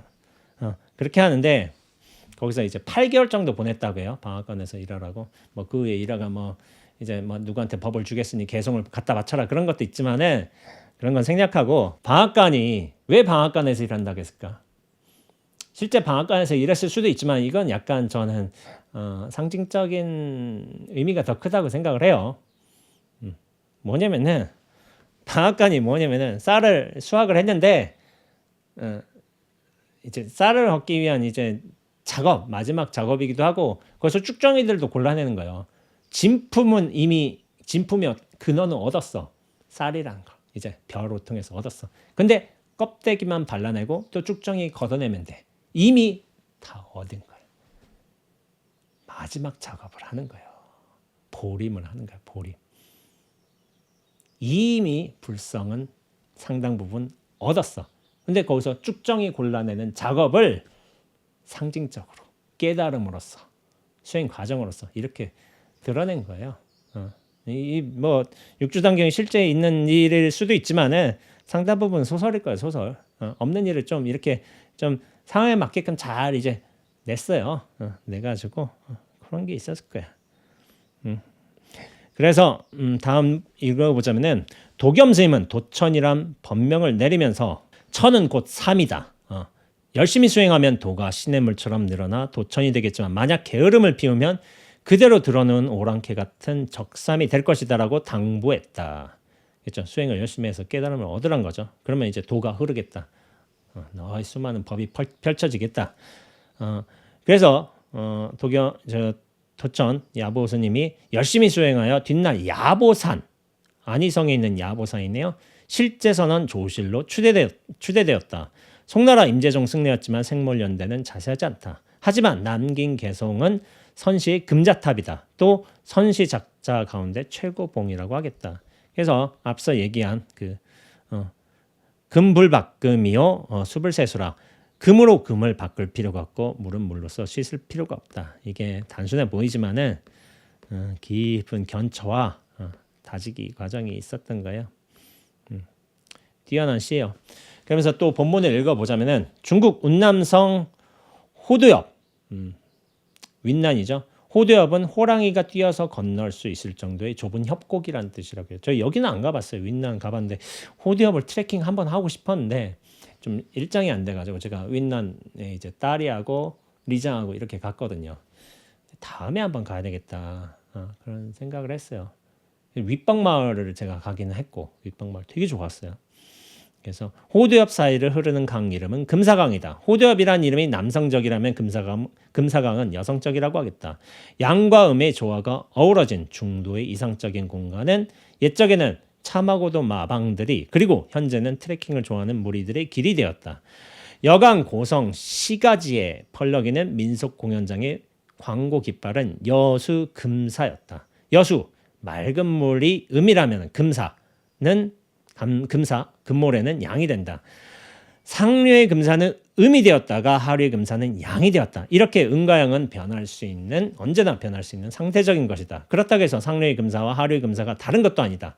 주변의 조건이 어떻게 바뀌느냐에 따라서 자기 색깔도 함께 바뀌는 것이다. 고정된 건 없어요. 위치나 상황, 정황에 따라서 의미 부여가 달라지는 거죠. 근데 금사 제가 이번에 좀 신라 경주 문화답사를 하면서 알게 된 것이기도 하지만 그 전에도 알고 있었지만 신라 시대 그 왕관들이 그렇게 많이 나왔잖아요. 왕관들이 그렇게 많이 나왔죠. 금관도 많이 나오고 뭐 금의 어떤 귀걸이도 많이 나오고 저렇게 많이 나왔는데 야 그러면 신라 그 경주 일대에 금강이 있느냐? 없어요. 금강도. 그럼 그 금이 어디서 나왔을까요? 그 많은 금이 사금이에요. 다 사금. 근데 사금이 참 시간도 오래 걸리고 노력도 많이 필요하잖아요. 인원도 많이 필요하고 그 많은 금을 얻기 위해서 사금을 정말 많이 오랫동안 채취했다는 거죠. 지금도 사금 캐서 이렇게 알바로 이제 돈 버는 분들이 있어요. 되게 고생산 고효율인 거죠. 다른 어떤 취미 생활은 돈을 써야 되잖아요. 뭐 낚시도 그렇고 뭐 스포츠도 그렇고 돈을 쓰고 뭐 나름의 이득 있죠. 뭐 건강도 얻고 하겠지만은 실제적으로 사금 채취하는 취미 생활을 가진 분들이 있어요. 그러면 개천 같은데 가서 사금을 채취를 해. 그래서 알갱이들 요만큼 이렇게 구한 거를 막 자랑을 해. 그런 걸 다 모아서 나중에 녹여서 이렇게 조그만 이제 뭐 바로 만들기도 하고 그거 만들어서 팔면은 이제 수백만 원, 수천만 원인 거예요. 뭐 1, 2년 모아서 한다면은 그럼 그것도 나름 득이죠. 사금캐는 재미가 있는 거예요. 그런 분들은. 그거 하나하나. 순도는 뭐 24K로 만든다 하지만은 그 뭐랄까 금강석에서 나온 이제 그 금에 비해서는 뭐랄까 약간은 좀 어두워탁해 보인다 그런 느낌이 있어요. 그런데 그래도 금은 금이잖아요. 그 나중에 팔면서 이제 돈이 되는 거야. 그런 데서 이제 취미 생활 하는 분들이 있더라고요. 그래서 요즘에 그런 작업들이 있어가지고 근데 진짜 금이 나오는 거는 사람들한테 안 알려주지. 왜냐면 알려주면 사람들 그런 취미 생활 가진 분들이 되게 많아요. 그래서 가끔 이제 강 같은 데 하다 보면 저기서 계속 장화 신고서 그렇게 하는 분들이 있어요. 그 취미 생활인 거죠. 그것도 재미가 있어야 되는 거야. 자기 취미하고 맞아야 되는 거지. 화엄종의 완성자인 당나라 현수 법장은 측천무에게 이런 관계성에 대하여 금사자는 절도범에게는 사자의 형상은 보이지 않고 오직 금으로만 보인다. 조각가 등 예술가에게는 금은 보이지 않고 오직 사자의 예술적 완성도만 보인다라는 비유로 쉽게 잘 설명했다. 발굴지에서 사리는 보이지 않고 사리함만 보이는 고고학자와는 달리 사리함 딱 그 감싼 함이 보이잖아. 그게 정말 보이는 거죠. 고고학자한테. 사리함은 보이지 않고 오직 사리만 궁금한 종교인과 비슷한 경우를 하겠다. 그 안에 실 내용물 저게 뭐가 들어갔나 그거에 관심 있죠. 종교인들은. 그래서 제가 이걸 느끼게 된 게 불치사 갔을 때요. 스리랑카 캔디에 있는 도시 스리랑카 두 번째 도시거든요. 그 캔디에 불치사라는 이제 절이 있는데 부처님 실제 진신살인데 그건 진짜 진신살일 거예요. 왜냐하면 그 기록이 있어요. 기록. 그리고 또 부처님 시대와 멀지도 않고 그래서 부처님 오른쪽 송곳니인가 이럴 거 있을 거예요. 그게 이제 모셔와가지고 그 왕인가 왕비가 모셔왔어요. 이렇게 모셔와가지고 그거를 예전에 아누라다푸라 제가 처음으로 가게 된 이제 옛 도시죠. 우리나라 치자면 경주 같은 도시인데 그곳에 모셔놨다가 나중에 이제 전란 뭐 통해 가지고 지금의 캔디로 왔어. 캔디 이제 불치사. 불치사가 부처님의 치아살이란 절이란 뜻이에요. 그래서 불치사인데 거기 가서 보니까 불치사가 아마 저녁 예배를 끝나고 6시인가 그게 사리암이 오픈이 돼요. 사리암이 오픈이 되는 게 아니라 그 보통 이렇게 뭐 이렇게 다 안 보이죠. 어디 잘 모셔놓고 근데 유리로서 가려져 있어서 안 보이는데 그걸 착 열면은 사리함이 탁 나타나요. 사리함을 열지는 않아요. 실제로 부처님 이빨 사리를 보여주진 않고 그 이빨 사리를 이제 그 담은 사리함이 보이는 거야. 근데 그게 굉장히 화려하게 잘 해놨어요. 잘 해놔가지고 사람들이 불자님들이 그거 보겠다고 쫙 줄을 서 있어. 5시부터. 그래서 한 뭐 그게 한 몇백 미터 돼요. 말하자면은. 그래서 저는 이제 그걸 보려고 이제 줄을 쓸 생각까지는 없었고 먼 발치에서 좀 봤어요. 봤는데 이제 저렇게 사리함이 있으시구나. 하지만은 저도 스님이요. 사리함에 관심이 없어 별로. 되게 화려해. 멋있어. 저기 물론 부처님의 진사리가 들어가 있어. 굉장하겠지만은 저한테는 이제 살이 물론 이제 그것도 굉장히 뛰어난 굉장히 소중한 보물이겠지만은 저는 부처님 법에 관심이 있는 사람이야. 진리에 관심이 있고. 그러니까 살이 굉장히 상징적이고 고귀한 유산인 거는 알겠지만은 저는 법과 진리에 관심이 있기 때문에 그렇게까지 뭐 줄 서서 볼 생각은 하지 않았어요. 근데 일반 불자님들은 그 사리함 딱 친견하면서 막 눈물도 흘려요. 감동을 받고 정말 뿌듯함을 느끼고 그것도 신심인 거예요. 신심. 저는 법과 진리를 스스로 체득해야지만 그것이 진정한 신심이다. 뭐 그렇게 얘기하는 경향성도 있지만은 저것도 신심인 거예요. 신심은 다양한 형태가 있는 거야. 부처님 법에 대한 믿음도 다양한 게 있는 거고 단순히 제가 가지는 것만 신심이라고 얘기하잖아요. 다양한 모습, 다양한 방편, 다양한 인연들이 있어. 저는 그것도 긍정해야 된다고 보고 있어요. 나는 그걸 못 갖췄잖아요. 보자면 저는 그런 기질이 없어요. 곧장법으로 막 가게 되는 그런 성향성은 있어도 그런 신심은 없어요. 그러나 말뚝신심이라고 하죠. 그 언제나 변치 않고 흔들리지 않고 언제나 한결같은 마음으로 이렇게 기도하는 노보살님들의 그런 마음은 대단한 신심인 거예요. 그래서 제가 캔디로 갈 때인가 어디 저기 산악마을로 갈 때도 노보살님의 어떤 모습을 보고 되게 감동받은 적이 있어요. 뭐냐면은 노보살님이 이렇게 타셨어. 앞자리에 타셨는데 그냥 있으시다가 여기서 이제 불상이 있잖아요. 불상 가다 보면 여기 오른쪽에도 불상 있고 왼쪽에도 불상 있고 그렇게 모셔둔 데가 많아요. 그럼 불상을 볼 때마다 이렇게 절하고 하는 거야.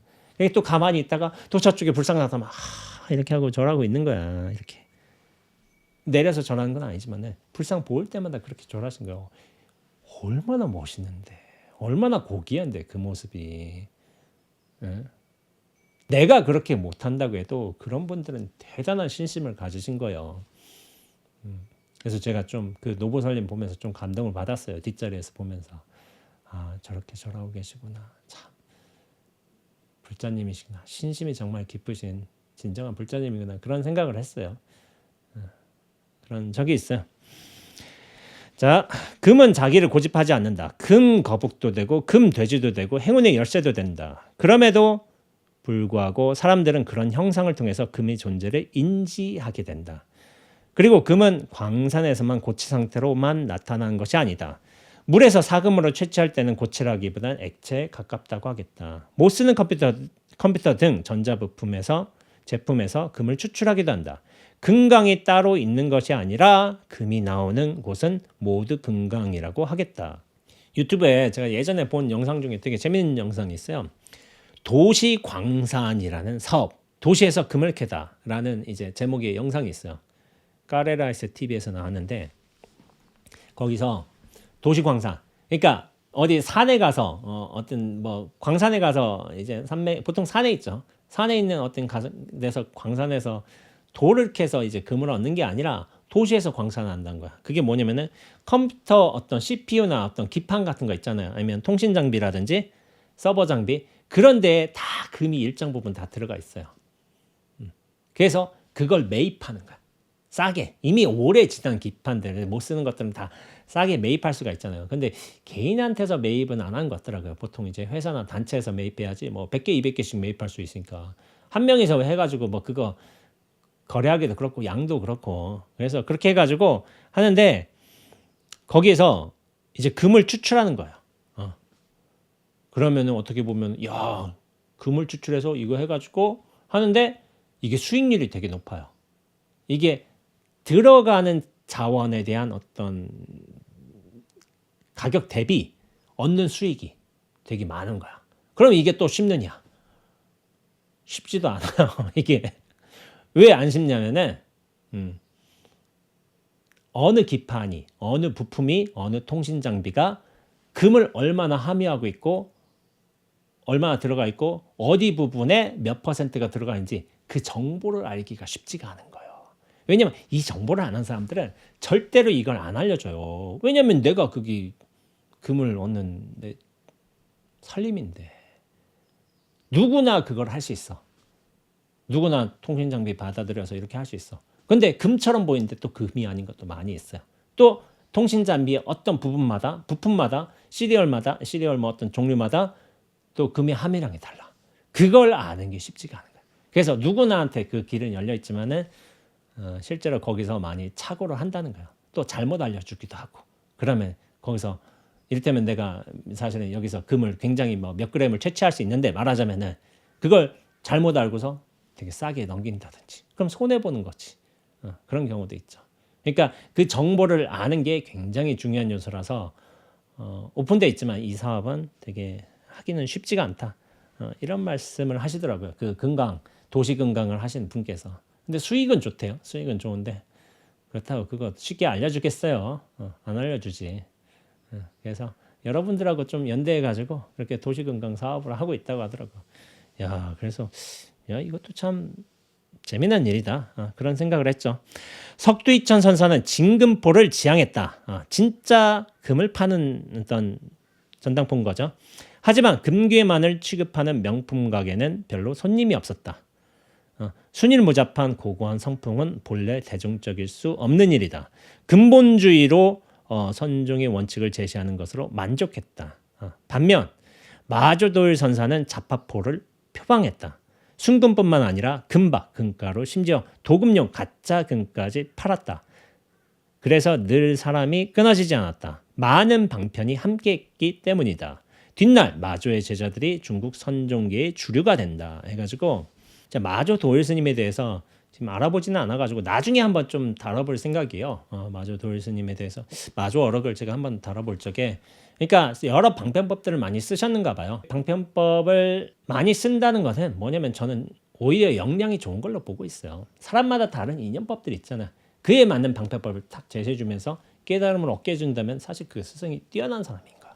다 안목으로 파악할 수 있는 거니까.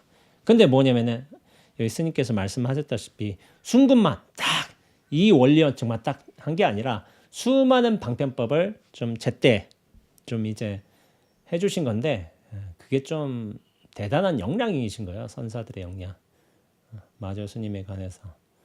마조 스님에 관한 일화들이 너무 많아요. 뭐 마전작경 같은 경우도 있고 마조 스님이 열심히 이제 정진하고 있으니까 참선해서 부처 되겠다고 그렇게 정진하고 있으니까 그 남학 해양 스님이 야 이게 막 벽돌을 갈아가지고 이런 거 있잖아요. 그러니까 벽돌 갈아서 뭐 하시게요? 마조 스님이 물어보니까 야 이걸로 거울 만들려고.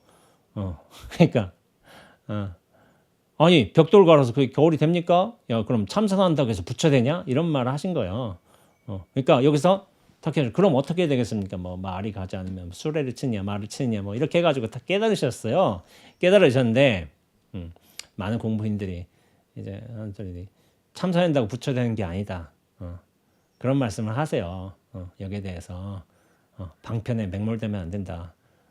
그럼 제가 여기서 반문할 수 있지. 마조 스님은 남학회양 스님 말씀 듣고서 깨달았는데 당신은 왜 못 깨달아요? 차이가 있어. 차이가. 마조 스님은 깨달았어.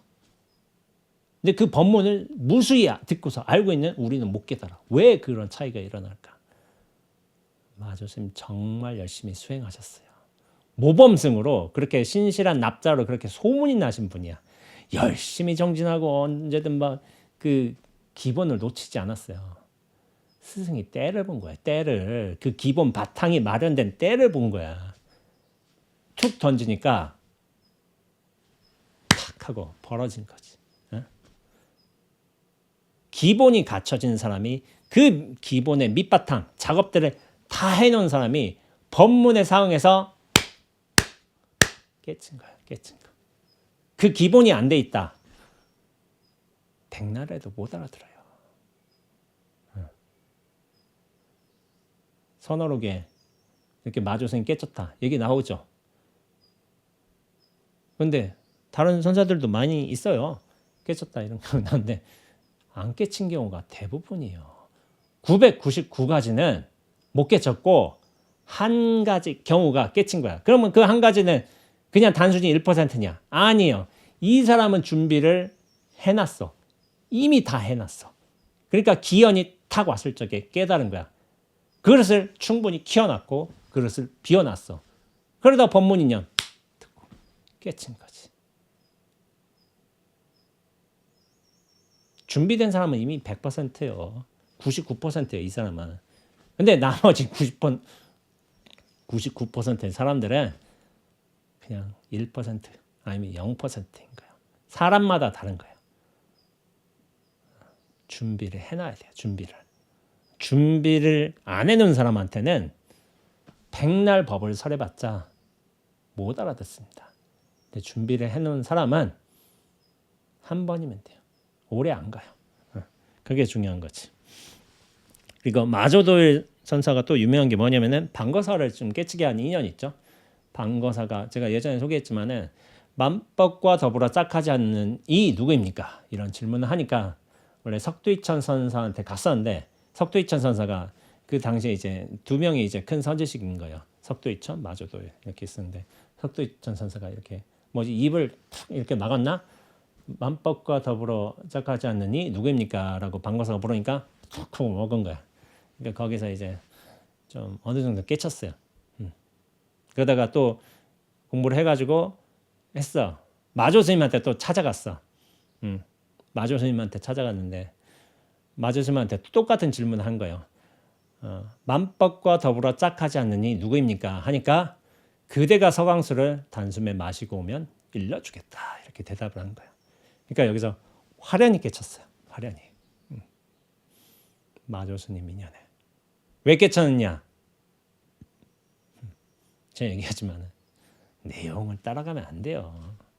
서강수가 어쩌고 한입이 어쩌고 바로 들으면 돼요. 곧장. 그게 준비가 돼 있던 거지. 준비해 놓으면 돼요. 법문 듣고 깨친 거 아니라니까. 지가 준비를 다 해놨다니까. 자기가. 법문 인연 딱 한 번만 오면 돼요. 10번, 20년, 3년, 5년, 10년 들어서 깨친 게 아닌 거야. 이미 다 준비를 해놨어. 마조 스님한테 또 찾아온 분주 무업이라는 스님이 있어요. 이 스님 같은 경우도 12살에 출가하고 20살에 구족계를 받았어. 이제 경학을 배워서 뛰어난 학자가 되었어요. 학자 덕상 스님도 뛰어난 학자였죠. 학자였는데 마조도일 스님 찾아갔는데 심즉시불, 즉심시불 이거 모르겠는 거예요. 그래서 스님 제가 공부는 다 알겠지만 이 학문은 다 했지만 이 즉심시불 하나는 모르겠습니다. 하니까 그러니까 그래서 분주 무업 스님이 달마대사가 중국으로 가서 전한 법이 무엇입니까? 라고 이렇게 물은 거야. 그러니까 마조 스님이 신경 쓰지 말고 그냥 이제 다음에 다시 오도록 해요. 하시게. 다음에 다시 오도록 하시게. 이렇게 하니까 그 말 듣고서 다음에 말씀해 주시려나 보다 하고서 뒤로 돌아서 딱 나가려고 문을 탁 잡는 순간에 그때 마조쌤이 탁 부른 거예요. 여 대사 하고서 이렇게 부른 거죠. 여 대사 하고서 탁 돌아보는 순간에 깨쳤어요.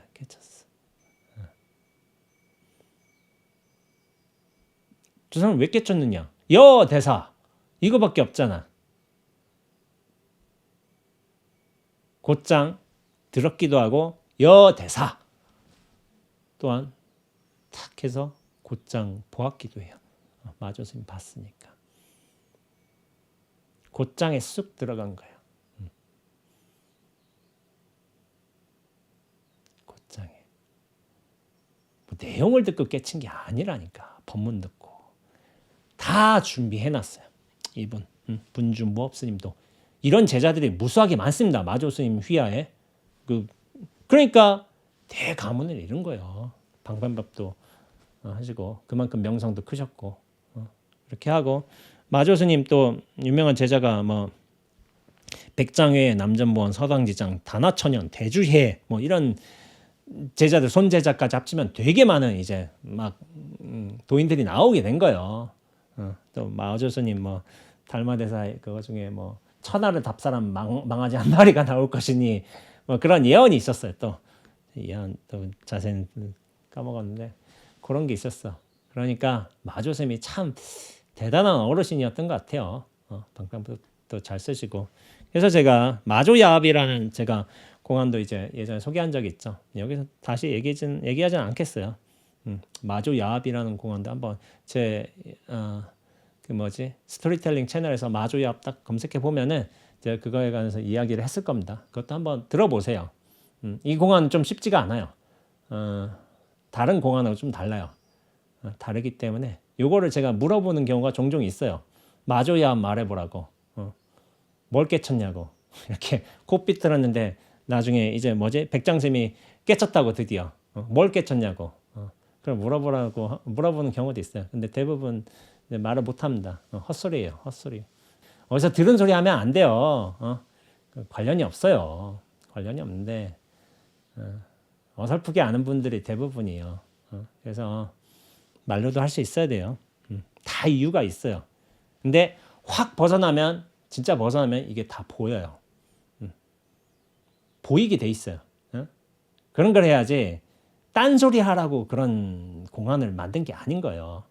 전체가 훅 전체로 온전하게 완전하게 다가와야 돼요. 그럼 그 의도가 보입니다. 그 마음도 보이고 그걸 얘기하라는 거지. 딴소리 하는 게 선문답이 아닌 거예요. 그 근원과 개합을 해야 돼. 그러면 전체가 쓱 보이게 되어 있어요. 이렇게 있고 여기서 마조스님 제가 다음에 그 공안은 좀 벽암록 76칙 공안인가? 그 공안은 제가 따로 빼놨어요. 따로 얘기하려고. 다음에 한번 얘기해 보죠. 그래서 다음 이야기 또 한번 들어보죠. 원절 스님 쓰신 말, 도반이 아끼는 다기가 깨져 다시 수리를 했다면서 차를 달아 내놓는다. 깨진 것을 감축까지 떼운 것인 줄 알았는데 그게 아니었다. 틈새를 금으로 메운 것이었다. 금이 숨어있는 것이 아니라 보란듯이 자기를 드러내면서 금과 도자기가 잘 어우러지는 묘한 광경을 연출했다. 킨츠기라고 했다. 그릇에 부서진 부분을 금을 이용하여 접착시키고 원래 그릇보다 훨씬 더 멋진 그릇으로 재탄생시키는 일이다. 이 역시 금이 나는 금이다 라고 하는 고유성에 집착하지 않기 때문에 가능한 일이다. 킨츠기가 제가 이제 저번에 약간 들어서 알고 있는데 금으로 이렇게 접착을 시키는 것이기도 한데 그 금 자체로 접착하는 경우도 있는 것 같은데 많은 경우는 이제 오칠 뭐 이제 접착제로서 이어 붙이고 난 다음에 거기다 금이나 백궁가루를 또 입힌다고요. 전체 금을 쓰면 그 양이 상당할 수가 있으니까 금 전체를 쓰면 그래서 약간 좀 혼합해서 쓰나 그러니까 입히고 그거를 붙이고 나중에 금가루를 입힌다고요. 그럼 금이 있는 것처럼 보이죠. 그래서 이제 그런 면에서 좀 생각이 나는데 저 김소훈의 특급품이라는 또 글이 생각이 났어요. 이 특급품이라는 글을 보면은 뭐냐면은 원래 그게 있어요. 우리 바둑판 같은 경우에는 원래 비자나무로 이제 덧대서 이제 만든 바둑판이 최상품 제일 비싼 이제 바둑판으로 들어가요. 근데 1등품이 있어. 비자반 나무로 다 만들었으면은 그 1등품으로 들어가. 근데 1등품 위에 특급품이 있어요. 그거보다 넘나선 게. 그거보다 좋은 나무가 없는데 뭐지? 하는데 근데 이제 뭐냐면은 뭐가 특급품이냐면은 그 비자나무에 그 바둑판에 머리카락만한 이제 가느다란 흉터가 보이면은 그게 특급품인 거예요. 근데 이게 왜 특급품이냐? 그게 재밌는 거예요. 근데 이 나무가 좀 인연에 따라서 좀 갈라지기도 한다는 거예요. 갈라지는 경우가 있어. 근데 뭐냐면은 그 나무가 비자나무가 뭐냐면은 자기 어떤 회색력이 있는 거야.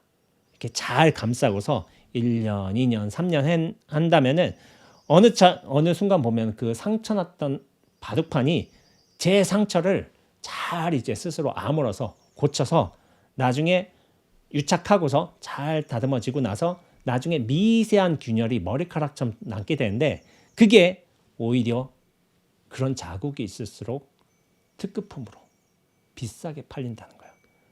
뭐냐면은 이게 생명력이라는 거죠. 자기 치유력. 그러니까 원래 잘못하면은 그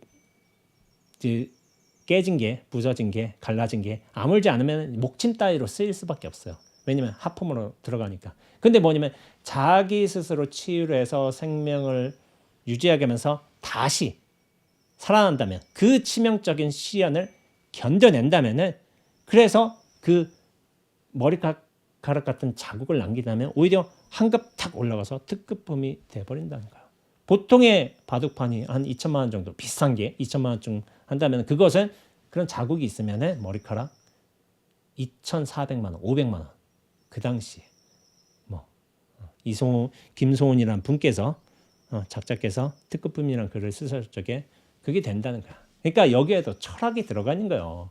단순한 바둑판이 아니라 시련을 이겨내는 거기서 스스로의 어떤 자국이 상처 자국이 영광으로 되는 그런 철학과 아름다움이 깃들어져 있는 거예요. 그래서 이런 제가 특급품이라는 이 글을 제가 언제 봤냐면 고등학교 때 봤을 거예요. 고등학교 때. 그때 이제 언어 영역에 이런 글이 나와요. 근데 굉장히 감동이잖아요. 그렇지. 상처가 단순히 상처로서 남는다면 거기서 딱 도태가 된다면은 중요한 이제 그렇게 좋은 일은 아니죠. 근데 그 상처를 이겨내고서 비록 그 자국이 남았다 하더라도 그거는 시련을 이겨나기 위한 본인의 몸부림인 거야. 그러면서 살아났다는 하나의 증명인 거야. 그것의 가치가 드높아지는 것이고 바둑판 하나에도 그렇게 철학이 들어가는 거예요. 인생사가 들어가 있고 멋져요. 그런 이야기가 제가 생각이 났습니다. 그러면서 마지막 문장 한번 읽어볼게요. 진금불파화련이라고 했던가. 진짜 금은 불 속 단련을 두려워하지 않는다. 언제든지 바뀔 수 있다는 것을 알기 때문이다. 라고 하면서 한 구절이 생각이 나는데 이거는 응무소주 이생기심이에요. 머무는 바 없기에 없으면서 없는 까닭에 그 모든 인연에 상응하면서 마음이 나는 거예요. 응무소주 이생기심 머무는 바 없으면서 그 모든 마음이 난다라고 하는 건데 진짜 금은 변하지 않아요. 모양이 바뀌어도 상황이 다를 수도 있어도 그 금의 본질은 바뀌지 않는 거야. 그러니까 불 속에서 이렇게 변형이 된다 한들 이렇게 녹아 들어간다 해들 형태가 상황이 밀도가 달라진다고 하든 금은 안 바뀌어요. 그러니까 그런 자신감 때문에 언제든지 무슨 모습으로든 무슨 인연으로든 팔할 수 있는 거예요. 이게 응무소주 이생기심인 거죠. 정말 자기가 눈앞에 확연하게 머물 수 있다면은 그런 자신감이 있다면 이런 분명함이 명징함이 있다면은 이래도 되는 것이고 이래도 되는 것이고 이래도 되는 것이고 이래도 되는 거예요. 본질은 변하지 않아요. 이 눈앞은. 그러나 상황에 따라서, 대상에 따라서 이런 손에 등이라는 인연, 손가락이라는 인연, 움직임이라는 인연, 이런 소리라는 인연에 따라서 다양한 방식으로 이생기심 드러날 수 있지만은 그 본질, 눈앞, 이 한결같음, 명징함, 투명함, 깨끗함, 물들 수 없음. 이건 바뀌지가 않아요. 이것이 다양한 인연에 따라서 이렇게 변모할 수 있다는 것 자체가 무한한 자유예요. 자유. 무상이란 게 무한한 자유를 뜻하는 거예요. 이렇게도 변할 수 있고 저렇게도 상응할 수 있고 그런 거예요. 우리가 두려워한다면은, 확신하지 못한다면은 자기 존재에 실체감이 있는 거거든요. 어디 머무는 바가 있는 거야. 나뭇가지에 딱 걸친 바가 있어. 다 이거 잡고 있어. 근데 우리가 그 머무는 바가 없다면은, 이 눈앞으로 온전하게 개합을 할 수 있다면은 이래도 되는 것이고 이래도 되는 것이고 이래도 되는 것이고 이래도 되는 것이고 이래도 되는 거예요. 아무런 상관이 없어요. 스스로 자기 공부해서 분명해져야 돼요. 이거는 누가 알려준다고 해서 되는 게 아니라 그렇게 하면서 오늘 제가 좀 여러 가지 이야기를 했지만은 1시간 반을 업무를 하게 되는데 그냥 혼자 뭐 지금 아무도 없어요. 지금 뭐 그릇 있고 저 주전자도 있고 저 포터도 있고 포터 잘 들었니? 그래 모자 잘 들었어? 앞으로 나를 잘 가려줘 햇볕으로부터 이렇게 뭐 대상하고도 얘기할 수 있는 거지 뭐. 그래서 저 신발 깔창들 잘 마르고 있는데 법문 잘 마쳤으니까 저는 이제 방 정리하고 좀 이제 요즘에 운동을 하고 있어서 한번 운동을 시작해야 될 것 같습니다. 오랜 법문 좀 재밌게 들으셨으면 좋겠다는 생각을 하게 되네요. 저는 내일 송광사 방장 스님 이제 아마 조문을 갈 것 같습니다. 송광사하고는 큰 인연 없지만은 이제 방장 스님 제자분들하고 큰 인연이라기보다는 제가 안거를 난 적이 있죠. 그리고 저 선덕 스님하고 인연도 있고 그리고 방장 스님의 제가 제자분들하고 인연이 있기 때문에 그래서 아마 내일 조문을 하러 갈 것 같습니다. 오랜 시간 수고하셨습니다. 공부 열심히 하시고요. 스스로 환하게 밝아지는 기원을 그 준비를 잘 갖춰 놓으시면 좋겠습니다. 수고하셨습니다.